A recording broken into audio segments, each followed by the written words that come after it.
What's good, everybody? It's Mike Man WBA here, back again with Can't Stop Progress. We've got chapter 63, it's episode 22.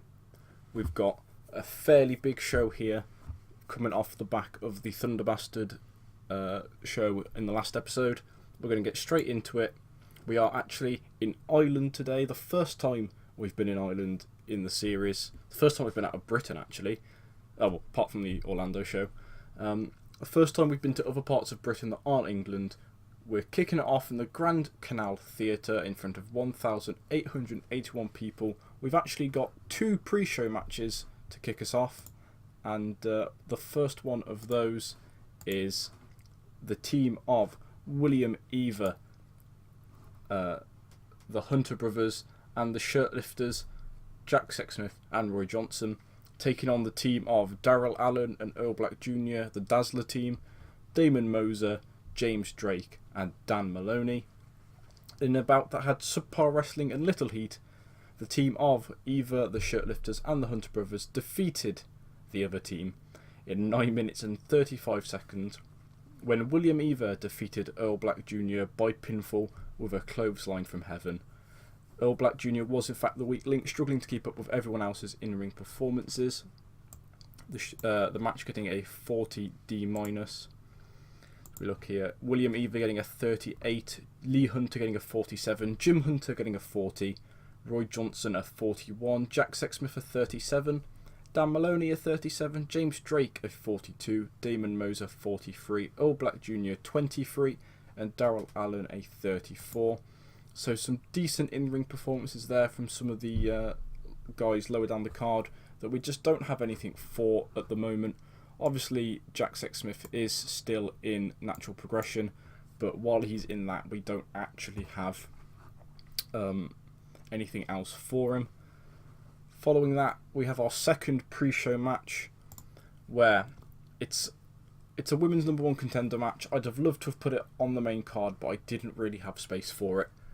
And in a poor pre-show match, Nixon Newell defeats Bea Priestley, Kaylee Ray, Martina, Alex Windsor and Toni Storm in 13 minutes 55 when Nixon Newell defeats Alex Windsor by pinfall with a Vulture Culture Destroyer. Kaylee Ray debuting her cocky gimmick. I believe she left and then came back. Martina unfortunately off her game, but still easily with the best in-ring performance with a 55. Kaylee Ray with a 47. Alex Windsor and Bea Priestley with 34s. Nixon Newell the winner with a 37 and Toni Storm with a 30.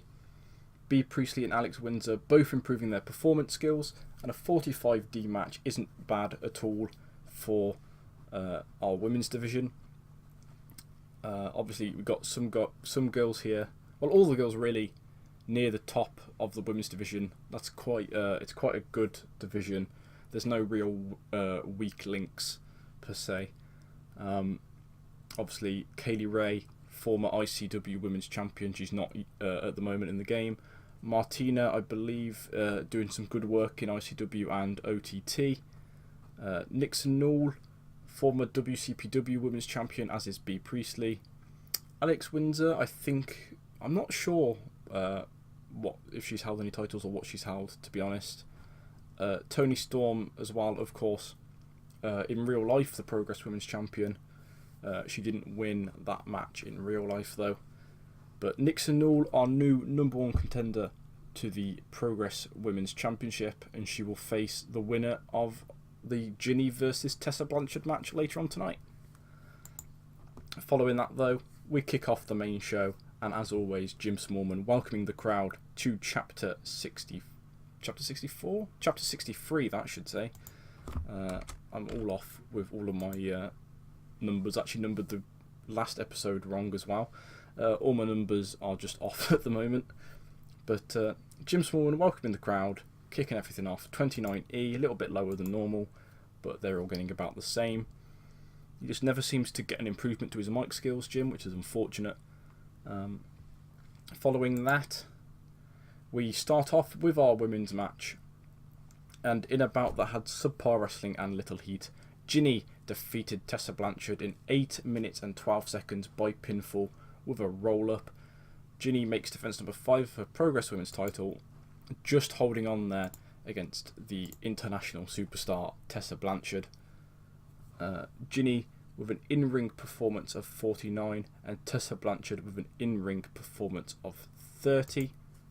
Ginny improving her performance skills as well, so that's good to see. A 42D, slightly lower than the 6-women match got, but still not a bad score. Now, our next match comes off the back of the last chapter where we had Doug Williams making his debut and calling out some of the imports that Progress have used. And we started our Freedom's Road show just after the last episode, after the last show. Freedom's Road kicked off. We've had 3 episodes of that so far, and on these Freedom's Road, Doug Williams has been called out by Jørn Simmons, and Doug Williams has accepted that challenge. And in a decent match, Doug Williams defeats Jørn Simmons in 13 minutes and 44 by pinfall with a Chaos Theory. Doug Williams getting an in-ring performance of 60, very impressive. Jørn Simmons with a 48. No worker improvements, but a 59C match there, which is very, very nice. And following that, Doug Williams calling out more of the Progress import talents. You've got your European talents like Volta. You've got your Americans, the likes of Timothy Thatcher, the likes of Matt Riddle, and just a lot more as well. As we'll see in the next match, where some more, I believe, more debutants from Freedom's Road, OI4K, take on the London Riots in a number 1 tag team contenders match, where in a bout that had decent wrestling but not a lot of heat, the London Riots defeat OI4K in 14 minutes and 15 seconds when James Davids defeats Jake Christ by pinfall with the London Calling. Jake Christ getting a 37, Dave Christ getting a 42, Rob Lynch a 51 and James Davis a 48. No worker improvements to comment upon there. But these two guys, we've brought them in. We bought out a company in America, IWA Mid-South, I believe it was. These guys have come in. We've given them a couple of matches on Freedom's Road, and they've been doing decently. They won a number 1 contenders match, and they faced not a number 1 contenders match, a kind of a number 2 contenders in a way. They've earned their right to get into the number 1 contenders match, but unfortunately lost out to the London Riots, who will be facing CCK either on the next chapter or the one after that, probably the next chapter, as we want to bring it along. Following that match, though, we have a 6-man tag match built from more Freedom's Road matches. Martin Kirby making his return to the company. He had a couple of matches against Nathan Cruz. One went either way. Bit of shenaniganry from the Origin, Nathan Cruz, Zach Gibson. They've pulled in Paul Robinson to help them. Now Ospreay has left following his defeat to Travis Banks. Ospreay has left, signed a written deal with Dragon Gate, unfortunately, which is why he's left. Paul Robinson found himself with nothing to do. He's teamed up with Nathan Cruz and Zach Gibson, and he's facing Project Banter, Dave Mastiff, Al Ligero, Martin Kirby, obviously the remnants of the Banter Edition, and Project Lucha teaming together. And in a bout that had decent wrestling but not a lot of heat, Project Banter, Dave Mastiff, Al Ligero and Martin Kirby defeat the Origin, Nathan Cruz, Paul Robinson and Zach Gibson in 14 minutes and 28 seconds when Dave Mastiff defeats Paul Robinson by pinfall with a senton bomb. Mastiff unfortunately off his game, but Kirby getting a 49, Al Ligero getting a 55, Dave Mastiff getting a 44, Zach Gibson a 60, Paul Robinson a 49 and Nathan Cruz a 38. Dave Mastiff improving his performance skills, which is good to see. And a 55 C- match is very impressive for these 6 guys. Solid mid-card to upper mid-card guys. Obviously you've got 2 former Progress Wrestling champions in there. You've got Zach Gibson, Natural Progression. Martin Kirby is obviously very solid, WCPW champion. Paul Robinson's just nasty all the time, and Dave Mastiff, the bastard, is just big and can cause damage to anybody. He's been around forever. And following that match, we have Chief Deputy Damien Dunn out in the ring. He's going to rid Progress of any fun, one Joker at a time, and he's going to start his vendetta following that 30E+ promo. He's starting his vendetta against Chuck Mambo. In an bout that had subpar wrestling and little heat, Damien Dunn defeated Chuck Mambo in 12 minutes 20 by pinfall with a super kick. They have great chemistry and it showed in their performances, which is interesting to see. Chuck Mambo with a 38 and Damien Dunn with a 43, giving us a 43D match overall. So not terrible, not the best, but they're lower guys on the card, and that's a solid performance considering. Following that, we have our Progress Atlas Championship match. The challenger decided on Freedom's Road again, and it's the two ring camp stablemates. It's Timothy Thatcher versus Volta, and in a bout that had a decent reaction from the crowd, but subpar wrestling unfortunately. Volta defeats Timothy Thatcher in 14 minutes and 28 seconds by pinfall with a golden bomb. Volta making defence number 3 of his Progress Atlas Championship title. Crowd got the match buzzing. Timothy Thatcher with a 39, Volta with a 42. Timothy Thatcher improving his performance skills. I believe this match was a wild brawl, which is why the crowd were buzzing from a fairly, not disappointing match, but not necessarily one of our greatest matches of all time. But a wild brawl between Thatcher and Volta ends with Volta on top, keeping his Atlas Championship. Following that, the two members of Ring Camp in the ring handshake, a show of respect, before leaving for the back.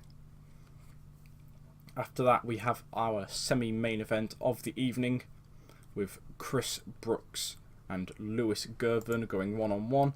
And in a decent match, Lewis Gervin defeats Chris Brooks. He's defeated both members of CCK on consecutive chapters. And Lewis Gervin defeats Chris Brooks in 13 minutes 32 by pinfall with a Saturday Crush. Chris Brooks with an in-ring performance of 37. Lewis Gervin with a 57. Very impressive from him. A match rating of 53C-, which is very nice. And after that, we go into our main event.